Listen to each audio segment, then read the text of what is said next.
وارث شاہ وہ سدا ہی جیوں دے جنہ کیتیاں نیک کمائی. تو میرا خیال ہے کہ یہ انہوں نے حضرت سعدی شرازی سے اٹھایا.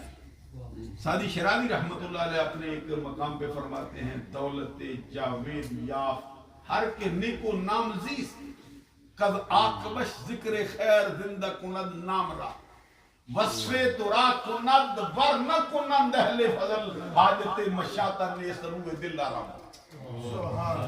اس کا مطلب یہ ہے فرماتے ہیں کہ وہ شخص ہمیشہ کی زندگی پا گیا جس نے زندگی نیک نامی سے بسر کی. کہتے کیسے ممکن ہے کہ اس کے دنیا سے گزر جانے کے بعد اس کا ذکر خیر اس کے نام کو زندہ نہ رکھے. پھر کہتے ہیں جانے والی ہستی اگر بزرگ لوگ تیرا ذکر اچھے الفاظ سے کریں یا نہ کریں رب نے تجھے اس کا محتاج ہی نہیں. کیوں کہ